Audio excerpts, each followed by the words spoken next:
Good morning, good afternoon. My name is Joyce Anderson. We are super excited to invite our guest speakers to discuss name, image, and likeness, aka NIL. These are real life experts living NIL right now.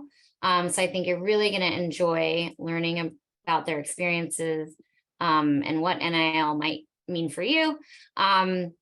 We're going to do quick intros. So Darby Carr from Fusion Global Academy, do you want to be our first intro? Perfect. Thanks so much, Joyce. As Joyce said, my name's Darby Carr. I am the president of virtual services at Fusion. And at the same time, I'm also the parent of two Division I athletes. Andrew's with us here today. I have 4 kids in total, and he is a junior at Wake Forest University playing on their basketball team. And then my daughter is a freshman at Purdue University playing on their volleyball team. So excited to share our experiences with NIL and what it's been like as a parent with high school students being recruited and getting to really great schools and having a really great opportunity to not only get a great education, but then also benefit from NIL. Awesome. Andrew, you want to go next? Yeah, that works great. So hi, everybody. I'm very happy to be here to talk to you guys about this. But my name's Andrew Carr, and as my mom said, I am a junior at Wake Forest University playing basketball. And that means I graduated in 2020 from high school, and I spent my first 2 years of college playing basketball at University of Delaware. And then last year, I just transferred to Wake Forest and just finished my first season there and have 2 more years of eligibility left because of COVID happening my freshman year of college. Thanks for that intro. And Tim. Great. Thanks, Joyce. Nice to see everybody today. Thank you for inviting us to join this webinar with Darby and Andrew and Joyce. We appreciate it. I'm Tim Prukop. I'm the co-founder and president at Eccker Sports, which is a company that we started 2 years ago to offer educational resources and expertise around name, image, and likeness, particularly for the high school market and in some ways some in the college market. And so what we've done, we've assembled a team of 12 people that get up every day with the sole purpose of trying to be on the front edge of what's happening and vet all of the things that are out there so that our partners get timely vetted information on a real time. And so we're dealing with state high school athletic associations, coaches associations, high schools, districts all over the country, helping to manage the complexities of name, image, and likeness, and then helping student athletes figure out how to maximize their NIL opportunities and maintain their eligibility to play. So really happy to be here and looking forward to the conversation. Thanks, Tim. I'm Joyce Anderson. I am co-founder of Honest Game. We are software backed by experts on academic eligibility. And our goal is to make sure that every student athlete who has a dream of playing college sports has that opportunity to take advantage of it. It's something that's not very well understood. We work with hundreds of schools across the country, thousands, hundreds of thousands of students and parents and school staff, counselors, athletic directors, coaches, and the whole goal is to get everybody on the same page to understand what academic requirements they need to meet. And unfortunately, people don't understand it, so they assume they're good. And then they find out very late in the game, sometimes senior year, sometimes freshman year of college, that they're ineligible. And so academic eligibility, we're going to talk about it throughout because it kind of weaves into the NIL story. But the key thing to think about is if you're not playing because you're not eligible, no one is really going to be interested in offering NIL. So something to consider and think about as we talk about NIL and as you go through your journey. Tim, you want to cover a quick summary of Eccker? Yeah, and as I discussed, so our goal is to provide information and stuff for people so that they can make good decisions about what to do with name, image, and likeness. There's 27 states that allow high school athletes to participate in name, image, and likeness and participate in high school athletics. And then, of course, at the universities across the country, that's the case. And so we provide educational resources. We have video series, we have checklists and all kinds of things for people to watch. We have a resource hub, which is up-to-date vetted information on a daily basis that has everything from the state high school bylaws to the college NIL policies and procedures for every university in every state, all the way through the state laws that are in effect. And then we provide a lot of tools to coaches and parents, checklists, frequently asked questions, video summaries about how to take advantage of name, image, and likeness and do it and maintain your eligibility. So if you go to eckersports.com, you have the opportunity to have access to all of that information. Thank you.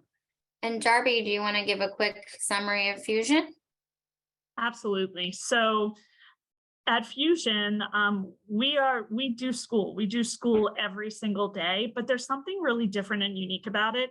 If you can imagine being in a classroom where it's just one student and one teacher and what that would be like, it's really the power of what we do.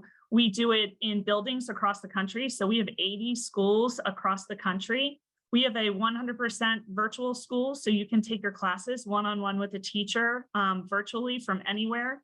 And then we have a more traditional virtual program where you work more independently and a teacher is there to support you and help you along the way when you're taking classes with our Global Anytime program. And so we offer classes at all different levels. And really at the heart of what we do is something called Love, Motivate, Teach. It's our teaching philosophy. So we really focus on the social and emotional needs of the students. We know how hard it is to be a student and athlete in high school, wanting to get to play at the collegiate level, eligibility. There's so many stories we could tell of the students that we've helped actually to get to the point that they were eligible because they found out either in their junior year or senior year, as Joyce said, at the finish line, that they weren't eligible. So we're here to help with that. And we're offering actually to folks today a 20% discount on our summer courses. So pick up your cell phone, take a quick screenshot of that QR code, or go to our website and we'll be happy to help you in any way we can. Awesome. Thank you. And I think that's super valuable because summer school is a really great time to fix issues. And the earlier you address them, the better position you'll be in, the less stress.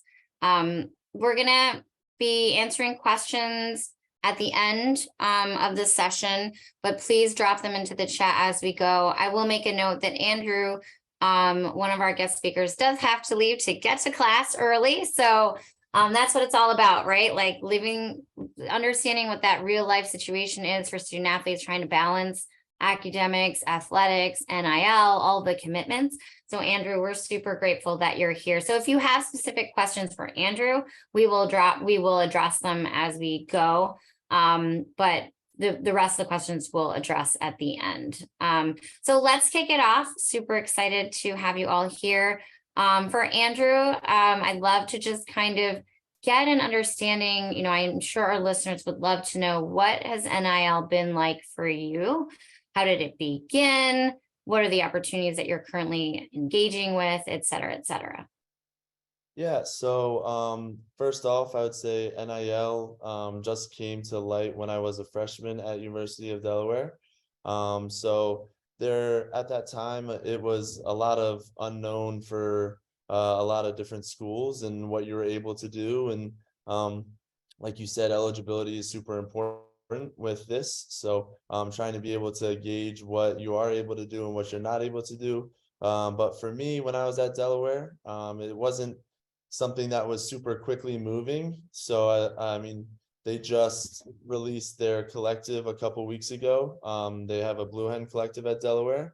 But when I got here to Wake Forest, they were a little bit farther along the line in NIL. And one thing that they did for us was an open doors marketplace. And it's pretty cool. It's basically an app, a company that sets up deals for you. There's you can scroll through and try to sign up with different things to be able to pursue. Like they said, they have some Snapchat deals that are, it's just basically like a huge marketplace that you can scroll through and decide what you want to represent. And then also there's the ability for other companies to look on Open Doors and see my profile or see any of my teammates' profiles and reach out to us and say, hey, we would love for you to have an opportunity to do this. So for example, for me, a small law firm just reached out recently and was just like, hey, I would love to come to Wake Forest and shoot a quick commercial with you. And they just kind of give you the details there, and it makes it super easy. And you know, like you said, as a student trying to balance NIL, trying to balance sports, trying to balance like the classroom as well, that makes it a lot easier to be able to take advantage of NIL if people are searching for you and you only have one spot to go to search for them. So right now it's been great, and I am excited to see what else I can do this next year. So when you get a lawyer to reach out like that, do you have an agent or an attorney? How do you manage that? So I don't have an agent personally, but what you can usually do, we have different NIL, or the Wake Forest does, and we're very lucky to be able to have these people, but there are specific people with the job of an NIL like advisor. So I can go to them, and I already have and said, hey, this is what they sent to me. What do you think? Do you think that it's something I should represent, or kind of along those lines? And they're able to walk me through that process and help me, and they have been able to do that. And they make it really easy about whether it's something that I should be looking into or whether it's something I shouldn't be. Cool. So Darby, listening to one of your children talking about all the commitments that he has, what was it like for you as a parent watching, you know, your young adult going through this process? I think the biggest challenge, and I'm sure Tim is living this every single day, is that the NCAA came out while he was at Delaware, while Lizzie was being recruited for Purdue, and said, okay, now kids can benefit in high school, in college, from their own name, image, and likeness, and they can benefit financially. And so they made those statements and came out with it, but there were not details about how this is going to happen, what the regulations are, who's going to regulate it. So was the University of Delaware going to come up with policies and regulate it, or was the actual the team or the conference that Andrew was playing in, which was the Colonial Athletic Association, were they going to regulate it? Was the NCAA actually going to come out with additional rules? So it was a black box of uncertainty. And so we took a position as a family to kind of sit back and watch. And Delaware, as Andrew said, was a little slow to the tape. They were very uncertain and didn't put the resources into getting the answers that Wake Forest did.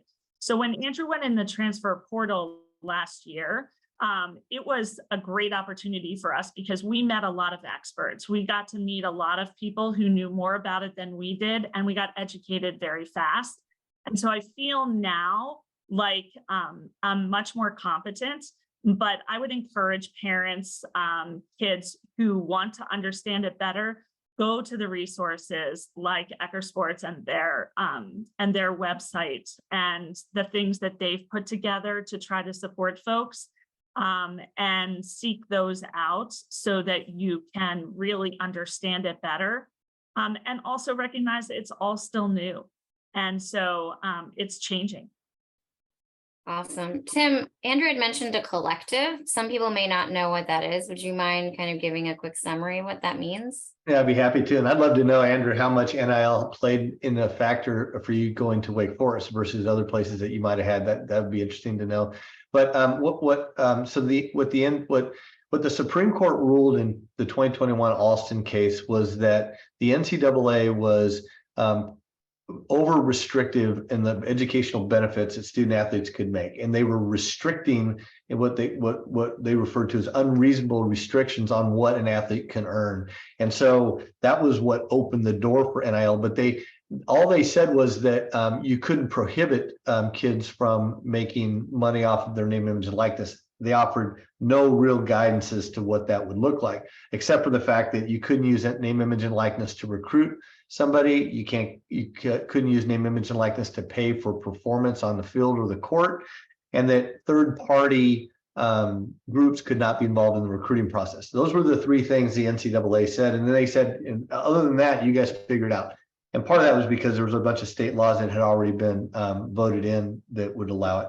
So what each of the schools had to do is then think, okay, we as an athletic department at the time, we can't go out and create our own NIL opportunities for student athletes because the NCAA prohibited that.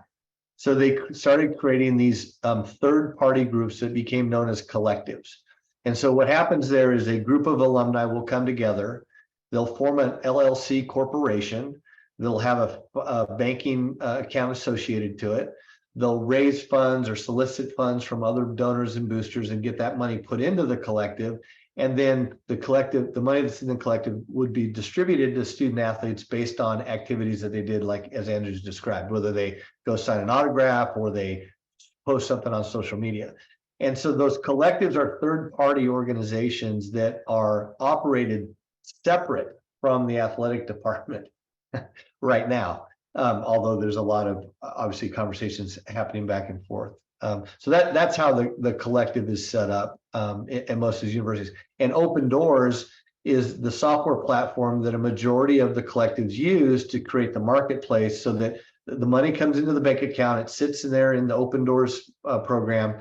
A sponsor, booster, whoever says, hey, I want this athlete for this thing. And then if that athlete accepts that opportunity, then they get paid out of that bank account once the Open Doors says that the activity is completed. So that's how they function. Awesome. And Andrew, I'd love if you don't mind sharing, was that something you considered when you were transferring?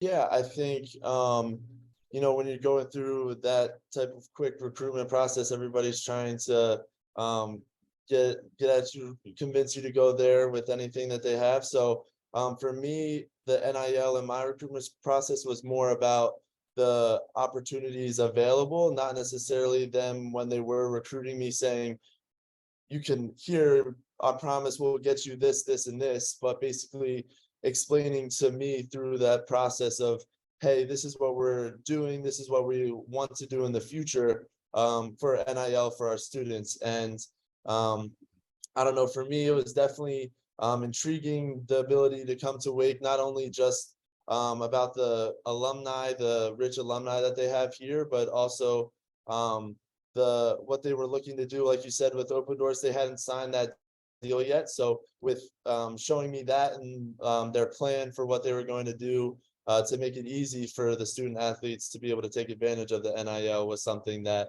I definitely was interested in and wanted to take advantage of. Awesome. Andrew, and I'm kind of asking you more of the questions just because I know you have to leave early for now, but we have talked a bit about academics and how that plays into eligibility, not only for college sports, but in admissions and et cetera, et cetera. Do you mind sharing your academic story and how COVID affected you and how you've been able to climb out of that? Sure. I think for me in high school, it was academics have been super important for my whole life, but especially in high school. I think if you want to play a sport at a collegiate level, doing well in high school is something that is really, really important for coaches.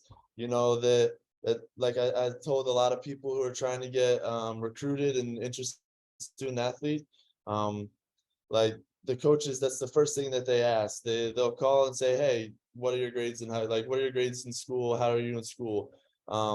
And I think as a coach, it would be to check people on and off of their list. So if you're a really good student in high school, and you're able to show them that, and I think that as a coach, you have a lot better idea of the type of student and the type of person that you're going to be dealing with, someone that goes in and is able to take care of the business in the classroom, which is a really important part. And so for me, going to a great high school experience, but I was also able to complete a lot of AP credits as well. So I was surprised about how much that carried over into Delaware and how much that has helped me in my college career. But even with COVID, I feel like I finished up and did well in my high school career. But that was like the main thing that I would say is just how important it is if you want to play a sport at the collegiate level is you got to really focus and it's not only just the sport, it's doing well in the classroom as well. Yeah, I think, one thing that kids, especially young student athletes, need to realize is that, like, just because you're not doing well today doesn't mean you can't do well tomorrow or next term. And so what would you say about like second chances and kind of like, realization of how you can change? Yeah, no, definitely. I think like I was kind of talking about it from the coach's perspective a little bit about the academics, but also if a coach can see that the improvement as well, it's not only, so say you have a freshman year that you're going through. I know some people in here might have been going through COVID in their freshman year and they would have had a tough time academically because of that. But if they see that you're able to try and make improvement and I mean, I don't know, I just think that that's a good sign for someone who's trying to get better and improve at things, because coaches realize that life happens and that things happen and it's all about trying to improve and what's ahead of you and not necessarily what happened in the past. Yeah, Darby, what experiences as a parent and watching your children's peers and your students at Fusion, are there, things that you've seen where kids have been able to kind of dig themselves out of holes, and how do they use those resources to do that? I think the most important thing is asking for help, right? So knowing how to ask for help and not viewing it as a weakness, it's actually a strength. And so I think that's a big part of it. There are so many resources out there now to support our students, whether it's Fusion or otherwise. What we see at Fusion, and in fact, Andrew's little brother right now is doing one-to-one tutoring at Fusion for some of his classes at high school. And so, I think that we see students who just need that extra little bit of help to get them over the edge. I also think being in the one-to-one classroom, one of the things that we've seen is helping students how to advocate for themselves and have conversations with teachers. It sets them up for great success when they go to college, to know how to communicate with a professor, building a relationship with them. Andrew could tell you countless stories of how much it's benefited him to not just go and sit in class, but then also talk to the professor and be able to do that. But it's a journey, and making sure that along the way that you're asking for help, that you're reaching out to those resources, whether it be from your local school, the resources that are in your community, or from any of us here today. Yeah, and one thing I would love to point out is that for, school staff, parents who are listening, every child learns differently. And oftentimes they make assumptions, and adults will make assumptions as well about eligibility or ability to play at the next level, or, ability to get into certain schools. And what we want to make sure is that we're not making assumptions and we're actually looking for the answers. And that's why we're all here to provide resources. But being proactive about eligibility and checking your honest game report, or having your students understand what they need to do, giving them those short-term goals and motivation, right? A lot of our student athletes are focused on practice and the game, and school is a side thing. Even if they know that it's important, it might still be a side priority for them. And for us, we want to meld them together and help them understand that they go together. And they can't be thought of as independent things. Andrew, if you could give a student athlete, who's in high school today, or a coach or an AD or a counselor, a tip on, how to reach their goals, what would be the most important thing that you would say? For me, I would say academically, it would be just showing up. I mean, actually, I would just say in general, just showing up.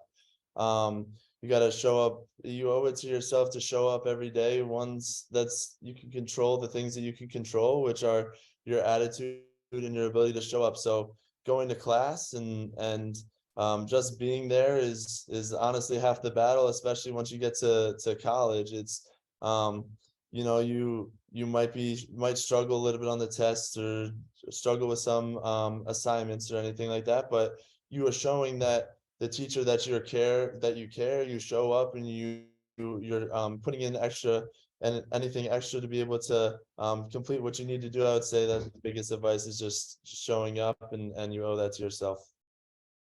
Great advice. And we've talked about doing well in school, applying yourself, showing up for class. Let's not forget to also ensure we're taking the right classes in high school.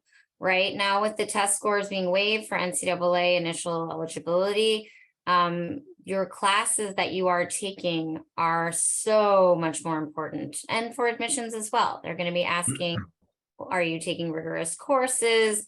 Are they NCAA approved? And not every class is approved at every school. So every school has their own list of approved classes. So check in when you're choosing your classes for next year, when you're choosing summer school classes, to make sure those are going to get you the NCAA credit you deserve.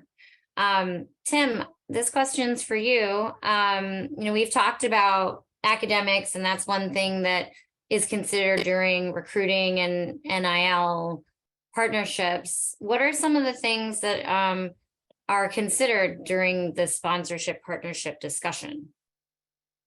Well, on the side of the brands that want to associate their brand with an athlete, remember the reason that they're doing that is because they're trying to increase market share or sales for their products, whatever those might be. And so what they want to do is they want to associate their brand to somebody who, when a potential customer of theirs sees that person, it create some brand affinity, right? And so what they look for are the things that Andrew's been talking about, and people that you can trust, people that have demonstrated that they have abilities to get things done, and they're associated with something that somebody has affinity towards. So what we see is a lot of the, if you take football off the table, almost 70% of the NIL deals that you're seeing across the country are female athletes doing social media endorsements for different products, hair products, clothing, apparel, things like that. And what those brands do is they look at the overall person, because they don't want to take the risk of associating with somebody who potentially could have a big problem. Something happens, late at night, or they get into some trouble.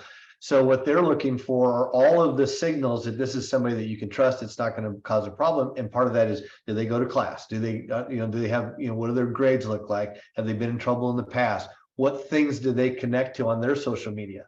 So anything that you interact with on social media is recorded, and that follows you everywhere you go for the rest of your life. And so it's really important to try to figure out, how am I going to present myself as a person that a brand would want to associate to, that brand is something that I want to be connected with because it's something that I'm interested in or support or whatever it is, and that people will then link those two things to help that business do better. Those are the things that they're looking for, and all the things that Andrew are talking about are very important to that decision. Yeah, financial aid is a big hot button topic, and it's very confusing, right? Like, people think, there's a lot of misconceptions. Oh, if I'm a college athlete playing on a scholarship, it's a full ride. That's not true necessarily, right? There's a head count versus equivalency sports. But then also, if I play college sports, I'll get NIL money. Again, not necessarily true. Or if I play D1, I'll definitely get NIL money versus NAIA or D3 or JUCO. Whereas the first NIL contract was with an NAIA student athlete, right? So I'd love actually each of you to talk about the financial aid impacts, if any, right? For you, Andrew, and then Darby, is that something you considered as a parent? And then Tim, when a high school student athlete is getting NIL, if it's not approved in their state, how would that affect their financial aid opportunities? So Tim, why don't I start with you?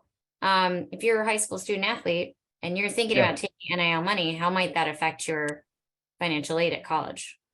So let's remember, NIL is just doing a job, right? It's no different than working at the local McDonald's or being a waitress or a bar, not a bartender, but a waitress or a server at a restaurant. It's a job and you're going to get paid for that job. And the money that you earn is going to be part of your overall earnings.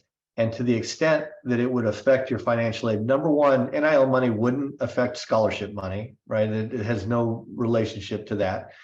From a financial aid perspective, it would impact your family's earnings. So that might have some impact on the type of financial aid you can get.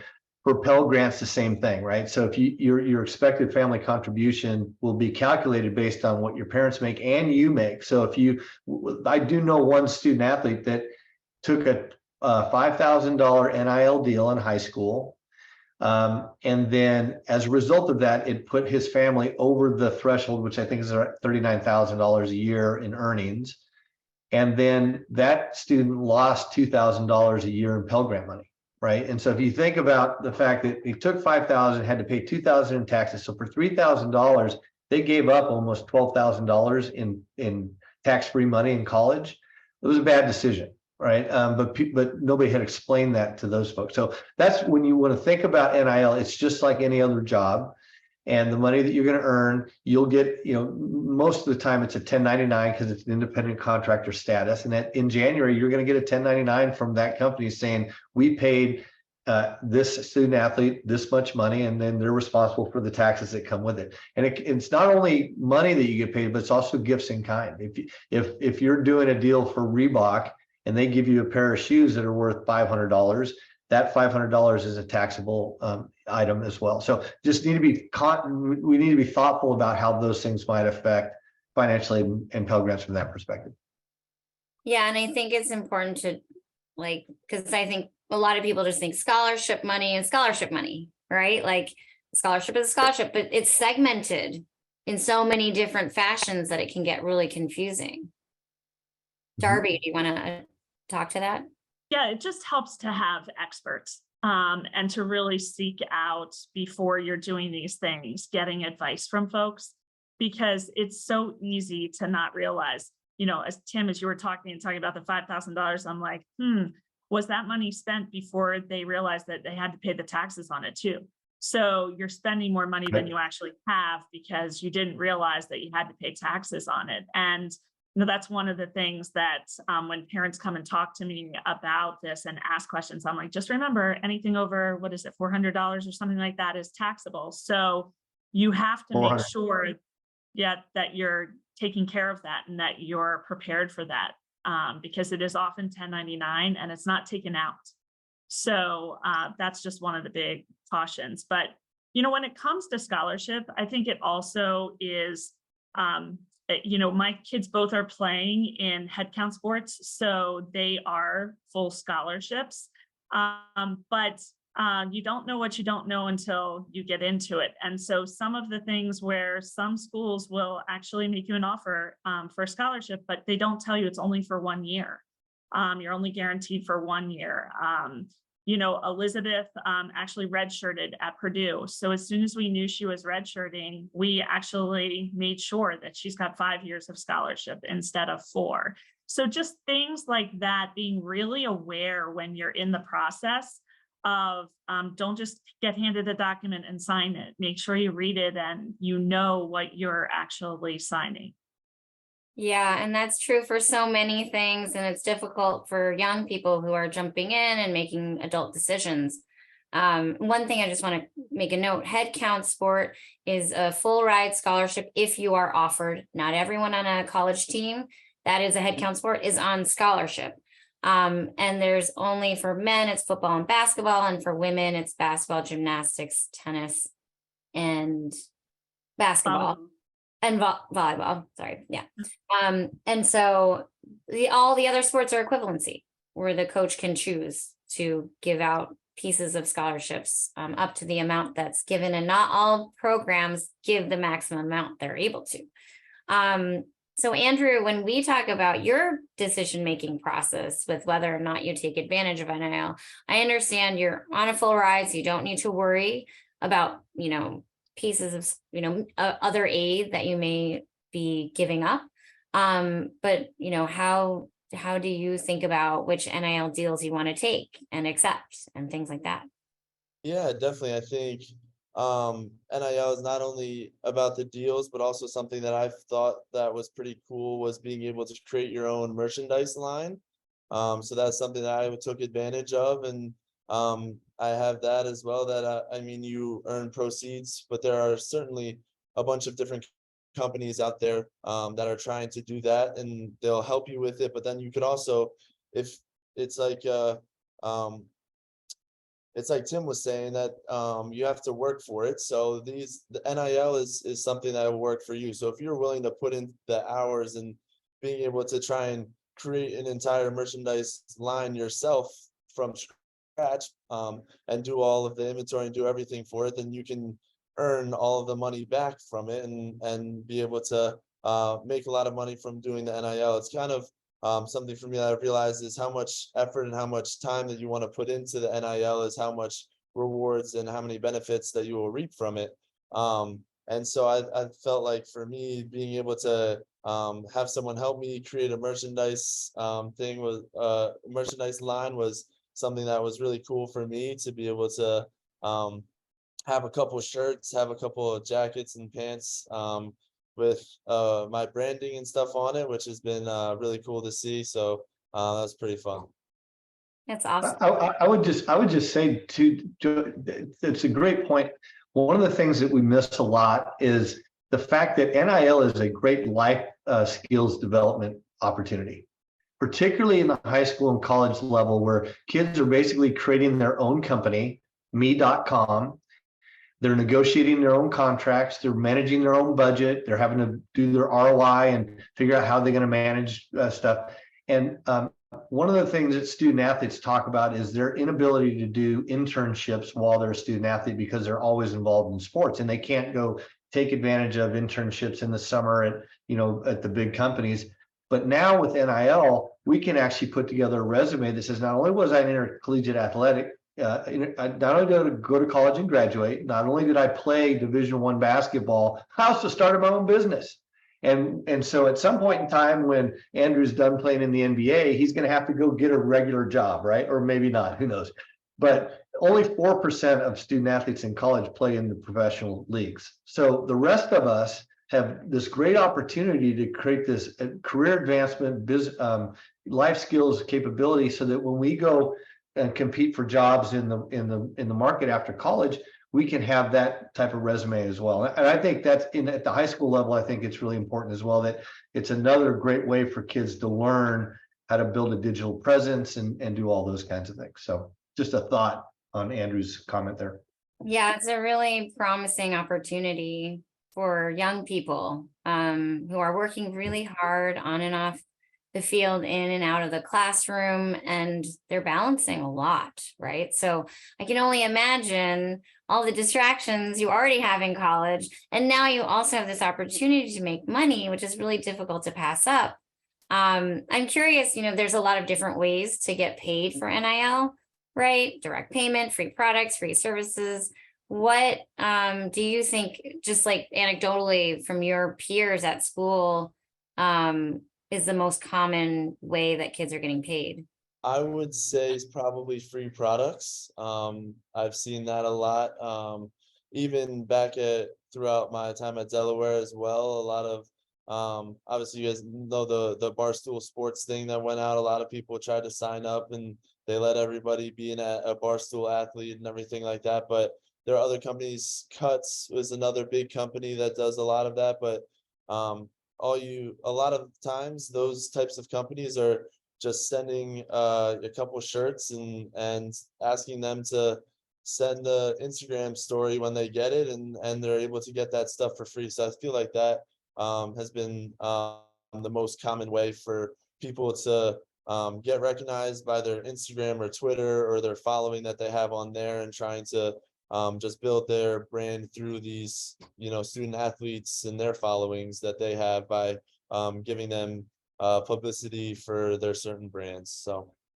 Right, because these Andrew, you guys had a pretty interesting situation this year, though, with one of your players who got a different type of opportunity. Do you want to talk about Tyree for a sec?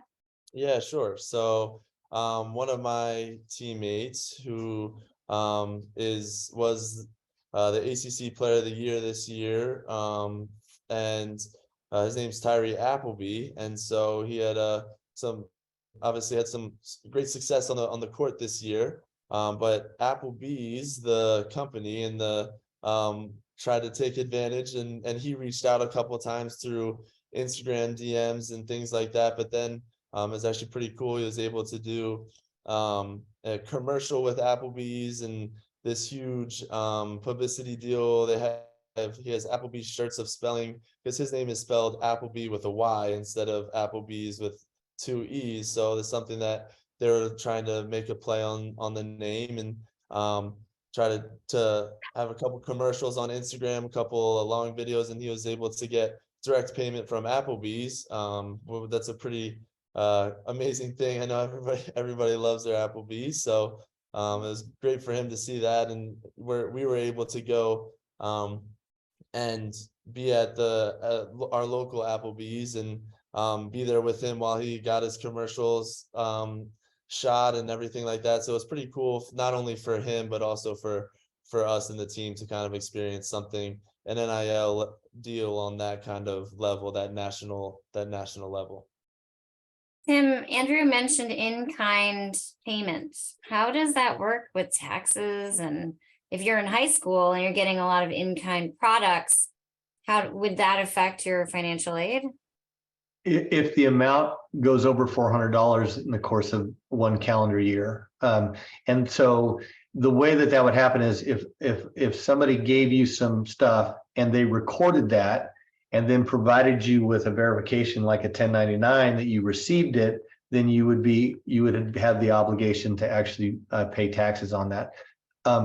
The other thing to think about is if you're getting those things, you do have expenses, right? You do have expenses that you incur by doing whatever it is that you do. And so sometimes you can write off the taxes against those expenses. But as Darby was talking about, it's really important to have a good financial advisor. Even, it may be that somebody gives you a t-shirt and never records it and you never know. But if you're starting to get into services and stuff that are more valuable, you may see that. We have some questions in the chat that would be great to answer. With testing not being a requirement for NCAA, can colleges still require test scores for admission? Yes. So kids get very confused during the recruiting process. I thought I don't need tests anymore. They're waived for eligibility and most colleges are test optional. Why is the coach asking me for my test scores? So test scores can be used to get financial aid, right? Like there can be automatic scholarships given based on a test score that you've received. And a lot of those are public. So if you go to the school website, they'll publish that. And sometimes that coach might be like, great, you'll get the scholarship for the SAT and I don't have to take it out of my athletic budget to give to you. But even if they're test optional, they might want it as a piece of your application, right? Because in the end, you still have to be admitted to college, and that coach still needs to encourage you to submit the best application package possible. And if your test score is high enough for their admission minimums, they would like it. So a lot of people are thinking, well, I don't need to take test scores anymore. However, tests anymore, they can still really benefit your journey. So consider it. And if you're going to take it, prepare for it, because that will help you in the long run, possibly. But you have to weigh things like mental health and schedules and money and all the things, right? So I think one of the first questions was, how would you support a student athlete with mental health? Because there are a lot of challenges. We actually did a webinar last summer on mental health, so you can look that up and we can send that out. But Andrew, how have you been able to balance all of the challenges and stay kind of well adjusted? I would say there's there's a lot going on, but for me something that has been able to work is when I go home and get away from school and things that I'm really just at home or in my dorm or at my apartment or things. I kind of just try and focus on and stay present in the moment, just focus on those things, spend time with some friends. And personally for me, my faith has become something that has been able to really help me. And when I got to college, I was lucky to be able to they at both places I've been at, Delaware and Wake Forest, they have something.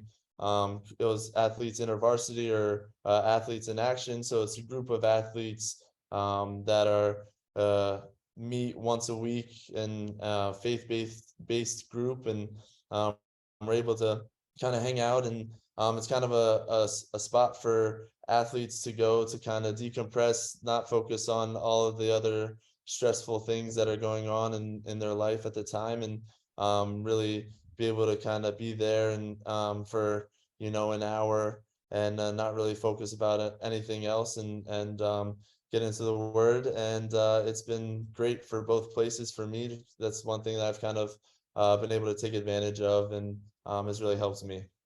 That's awesome. And so Andrew seems wise beyond his years. I mean, he knows where to find his community, and, like this concept of finding people who can support you, where you can just be yourself, is so key.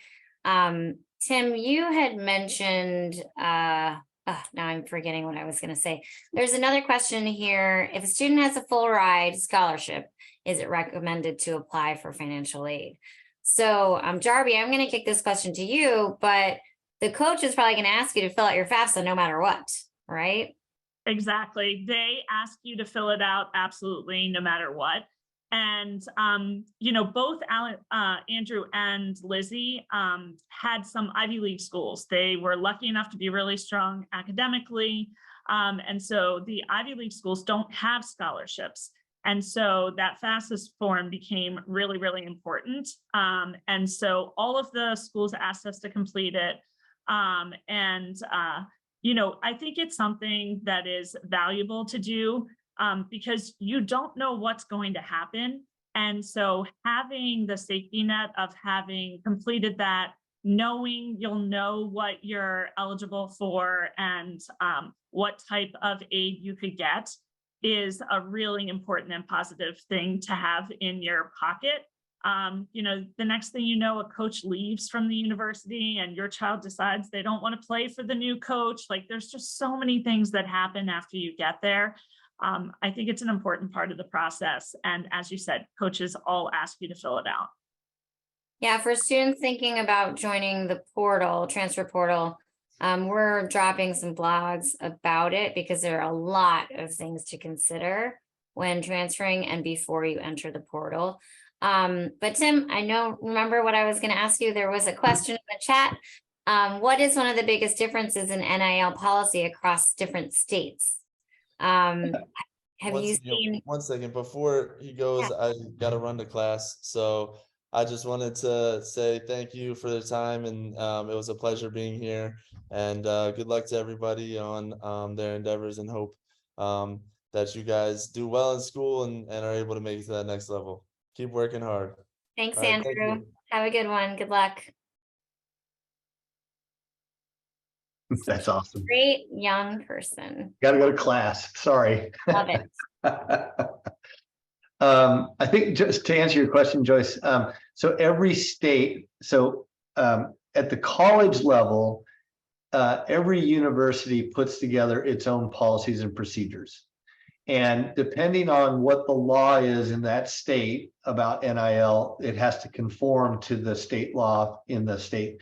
Most states have written NIL specific laws for college athletes. A few states have not, and a few states have rescinded their laws. So at the college level, it's going to be the policies and procedures at your university right now. Now, there's a testimony going on today in Congress about NIL and ways to create a common practice across the board, and we can talk about that if we want later. At the high school level, it's the High School Athletic or Activities Association in each state, which governs whether or not a student athlete can participate in name, image, and likeness. All of them in their bylaws have amateur requirements that student athletes need to be amateurs. They can't play pro sports. They can't do this. And in the states that have allowed NIL, what they're doing is they're amending the language around amateur status and saying that a student has to be an amateur, but that doesn't prevent them from using their name, image, and likeness for endorsement type opportunities. As long as they don't use their school logos, use school facilities, do it during school events or official team activities, and don't have things like alcohol, firearms, sexually oriented businesses, right? So there's some restrictions on what those student athletes can do, but every state's different and it's its own entity. And the way to find out what your state or your situation is go to the Eccker website, click on the resource hub. There's an interactive map. You can go to, say it's Kentucky, you could click on Kentucky and it'll have a link to the bylaw specifically for that state. So if there's any, and if you scroll down on Kentucky, you can also find the policies and procedures for the University of Kentucky, Western Kentucky, Eastern Kentucky, all of those are listed as well. So that's where you can go to find out what the specifics are for each state. And there's another question that piggybacks right on top of that. How are high schools preparing athletes to be NIL ready if the states are different? High schools can partner with Eccker Sports to bring these resources to their families. Same goes with, high schools can partner with Fusion to provide them one-to-one online learning or in person. We, Honest Game, partners with high schools as well to provide dashboards on academic eligibility. We also we'll have an ability where you can have teams where you can manage your NIL kids or your kids who are playing college sports. And so using resources to then educate your families is really key, because what's happening right now is people are going on Google and looking up, where can I find this information? And there's a lot of, unfortunately, false information or outdated information out there on the web.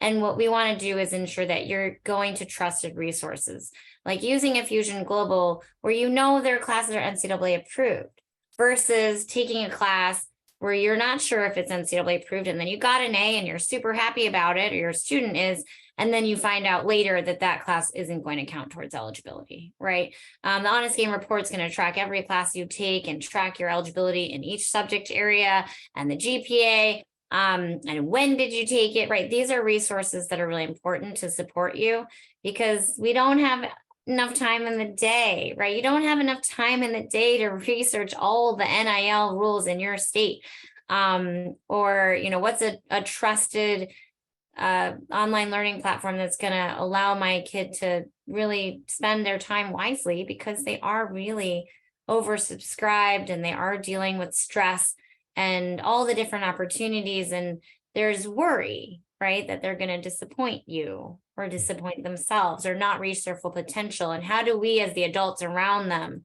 support that journey to ensure that they're able to take advantage? Laura asked an interesting question here.